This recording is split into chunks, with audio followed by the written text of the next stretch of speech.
नमस्कार मैत्रिणी, मिष्टीज किचनमध्ये आपलं स्वागत आहे। आज आहे अंगार की संकष्टी चतुर्थी। मस्तपैकी आज आपण बाप्पाच्या आवडीचे उकडीचे मोदक असे केलेले आहेत। खूप छान होता ते मोदक। चला तर आता आपण पुढची प्रोसेस पाहूया। जर माझ्या चॅनलवरती नवीन असाल तर माझ्या चॅनलला लाईक, शेअर आणि सबस्क्राईब करायला विसरू नका। चला तर पुढची आपण प्रोसेस पाहूया। इथे आता मी पॅन घेतलाय, त्याच्यामध्ये आपण तूप घालून घ्यायचे। एक चमचाभर तूप घालायचं आहे। याच्यामध्ये आता आपण किसलेलं खोबरं घालायचं आहे। इथे मी बारीक किसून घेतलेलं आहे किसणीच्या साहाय्याने, ते आपण घालायचं आहे पूर्ण। आता याच्यामध्ये मी किसलेला गूळ घेतेय, तो सुद्धा आपण घालून घ्यायचा आहे। गूळ हा किसूनच घ्यायचा, कारण त्याचे खडे जे आहेत ते राहत नाहीत किसल्यामुळे। व्यवस्थित असा मिक्स होतो आणि हे व्यवस्थित दोन्ही मिक्स करून घ्यायचे। आपला गूळ आणि खोबरा हे एकत्र व्यवस्थित एकजीव झाले पाहिजेत, तोपर्यंत आपण हे व्यवस्थित शिजून घ्यायचे। लो फ्लेमवरतीच शिजवायचे। तुम्ही पाहू शकता आपलं सारण असं व्यवस्थित शिजलेलं आहे। आता आपण गॅस बंद करूया। इथे मी पाणी उकळत ठेवलं होतं, त्याच्यामध्ये आता आपण इथे मी रेशनच्याच तांदळाचं पीठ घेतलेलं आहे, ते 1 वाटी घालून घेऊया। पीठ घालून झालं की आता आपण हे लाटण्याच्या साहाय्याने व्यवस्थित मिक्स करायचे।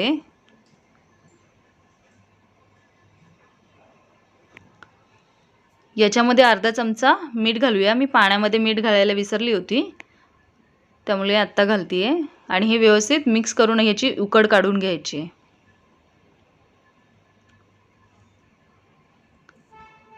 आपली उकड झालेली आहे। याच्यावरती आता आपण 10 मिनिटं झाकण ठेवून हे गॅस बंद करून ठेवून देणार आहोत।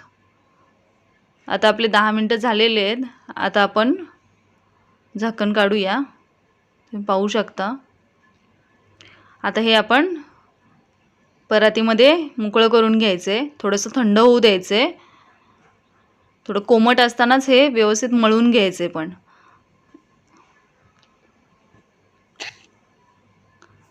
आपलं कोमट असतानाच मी हे पीठ व्यवस्थित मळून घेतले। हे अशा पद्धतीने गोळा तयार करून घ्यायचे।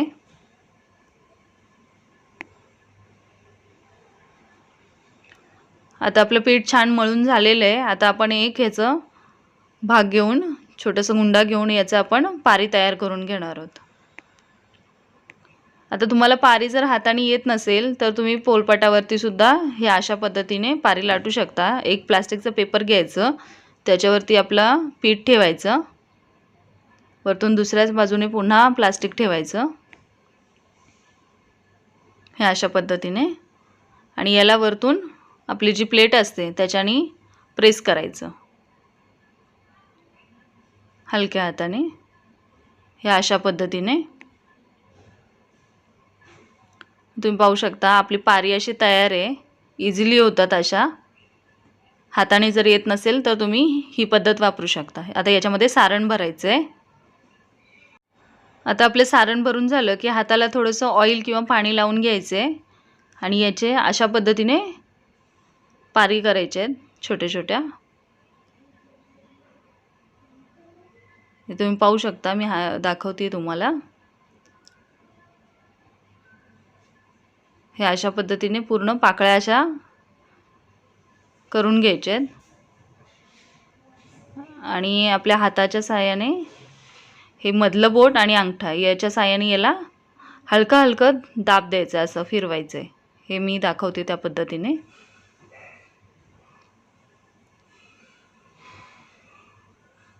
ह्या अशा पद्धतीने आपण पूर्ण आपलं मोदक जो आहे तो करून घ्यायचा आहे।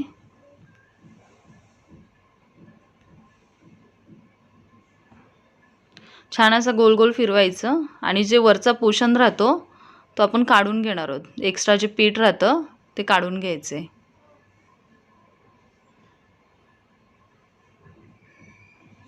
हे पहा, अशा पद्धतीने पूर्ण हा पीठ काढून घ्यायचे आणि पुन्हा याला छोटासा आकार द्यायचा मोदकासारखा छान व्यवस्थित। तुम्ही पाहू शकता किती छान झालेत। हे अशा पद्धतीने आपण सर्व मोदक असे तयार केलेले आहेत. तुम्ही पाहू शकता छान असे मोदक सर्व झालेले आहेत. मी एक आता हातामध्ये दाखवते, त्याला किती छान पाकळ्या आलेत. अशा पद्धतीने सर्व असे मोदक आपण तयार करून घ्यायचेत. आता इथे मी मस्त अशी माझ्या गार्डनमध्ये हळदीची पानं लावली होती. तुम्ही पाहू शकता छान झाली ती.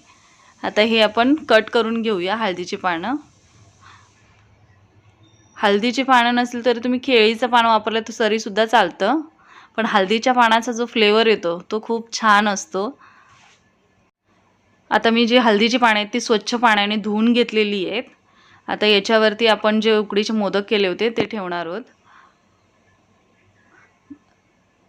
हळदीचं पान नाही भेटलं तरी तुम्ही केळीचं पानसुद्धा वापरलं तरीसुद्धा चालणार आहे. याचा खूप छान फ्लेवर येतो हळदीच्या पानाचा मोदकांना. मस्त अशा पद्धतीने आपण सर्व मोदक पानावरती ठेवून घ्यायचे आहेत. आणि हे आपण 10 मिनिटं पाण्यावरती वाफून घेणार आहोत. सर्व असे मोदक ठेवून झालेत. आता याच्यावरती आपण आपले केसर असतं ते आपण घालणार आहोत. केसर जर नसेल तरीसुद्धा काही हरकत नाही आहे, असेल तर घाला तुम्ही. एक एक काडी आपण प्रत्येक मोदकावरती घालून देणार आहोत आणि हे 10 मिनिटं आपण याची उकड काढणार आहोत.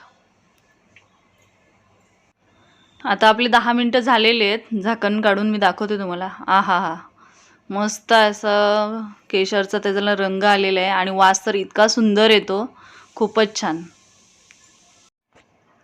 आता तुम्ही पाहू शकता आपले उकडीचे मोदक असे तयार आहेत. याच्यावरती मस्त अशी तुपाची धार घालायची. खूप छान होतात हे मोदक. आज अंगारकी आहे तर तुम्ही हे मोदक जरूर बनवा. आणि जर माझ्या व्हिडिओ तुम्हाला आवडत असतील तर माझ्या चॅनलला लाईक, शेअर आणि सबस्क्राईब करायला विसरू नका. थँक्यू. नक्की सबस्क्राईब करा.